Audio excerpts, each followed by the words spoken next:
It's the Real News Network. I'm Sharmini Pierce coming to you from Baltimore. The Democratic Platform Drafting Committee wrapped up their work last weekend and sent the draft off for ratification at the Democratic National Convention in July. Some of the big issues under consideration are energy policy, climate change, and trade deals. While the draft boasts a lot about how it is going to deal with the challenges of climate change, they did not support a proposal put forward by Bill McKibben, one of the Sanders delegates to the Platform Committee and founder of the environmental group 350.org. He was calling for a ban on fracking. Let's have a look at some of the exchanges between them. We call for a full national moratorium on fracking. The rapid spread of fracking, particularly for natural gas, is something that the Democratic Party and, in fact, all the national leadership have been quite complicit in over the last 8 years. And the reason for that was because at its start, people thought that this technology held promise for dealing with climate change. People used to routinely refer to natural gas as a bridge fuel that would help us overcome our climate woes. As with many things, this turned out to be much too good to be true. The problem is that if it escapes unburned into the atmosphere, each molecule of methane, CH4, is, depending on the time frame you measure it on, about 86 times more powerful greenhouse gas, molecule for molecule, than CO2. The AFL-CIO and many of the trade unions in the country are opposed to a fracking ban. There are significant numbers of jobs at stake. Many of these jobs are in the most significantly important battleground states that we have to carry in order to win the election that's coming up. But it just strikes me that the argument about jobs and the argument about states does not reflect the depth of urgency, impending catastrophe. And it just doesn't strike me that your insights are informed by the unbelievable sense of us being on the edge of an abyss as a species vis-a-vis nature. Now we will vote. All those in favor of the amendment, please raise your hands. All those opposed?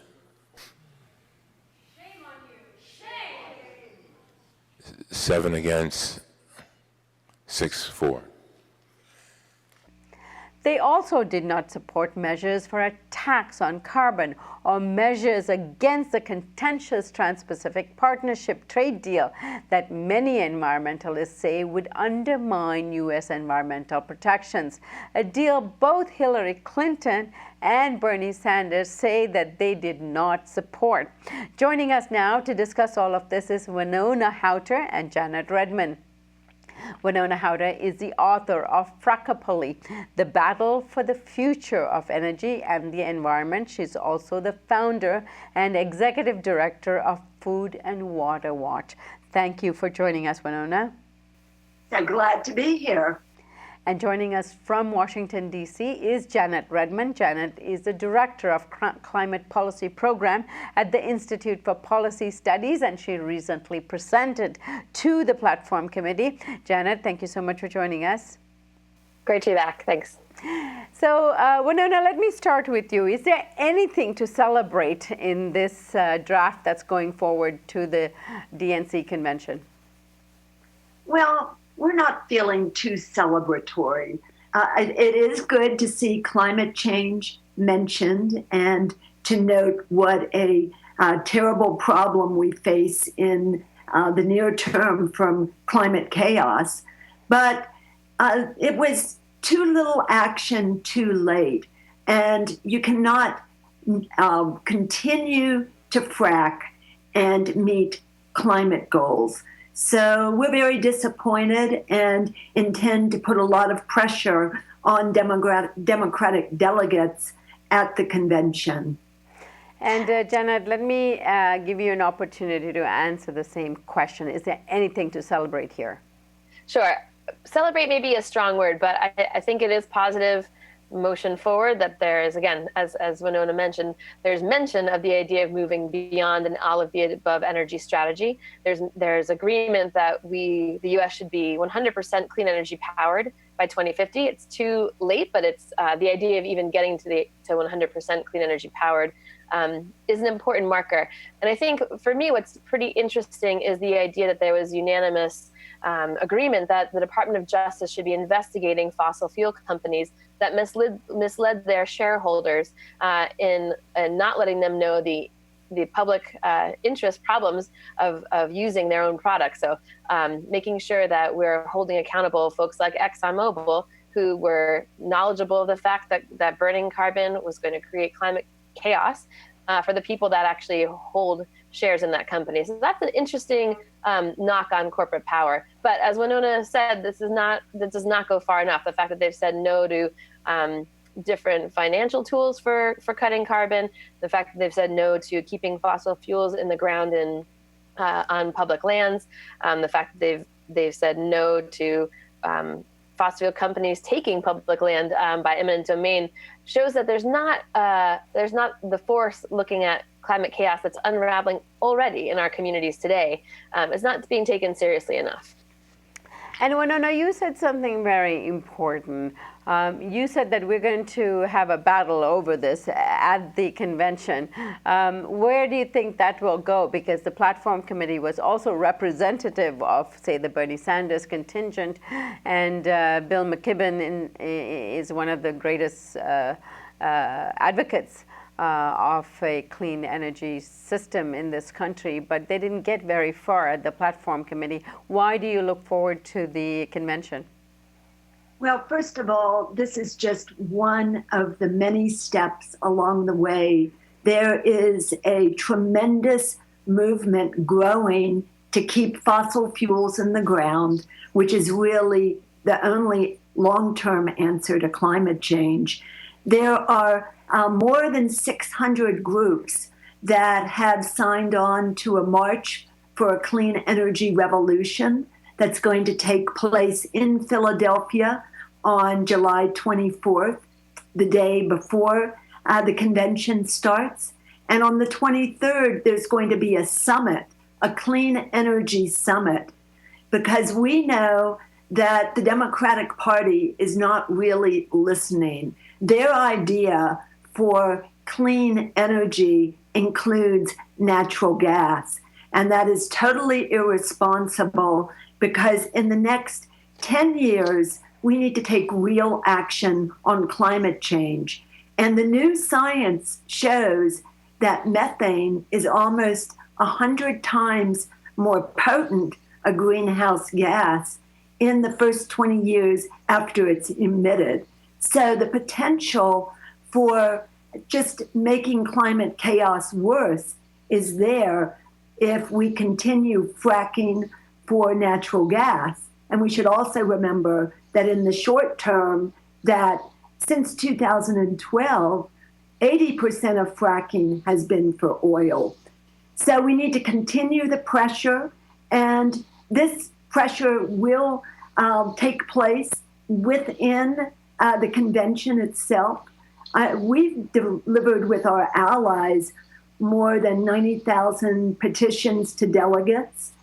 We really are in a battle for our future. And so this movement that's taken off and made banning fracking an issue in the Democratic presidential nomination debate will also be apparent inside the convention. Wenonah, why do you think they voted down the fracking proposal on the table when there is such popular support and the evidence by the scientists are very clear how damaging this is to our environment? Well, I think it's because of both ties to the oil and gas industry, but also the finance industry. Big banks have loaned more than $200 billion alone just for the infrastructure to support natural gas fracking. And I think that the Democratic Party is way too wed to these financial service industry interests, and they are afraid to do what we really need to do to move forward.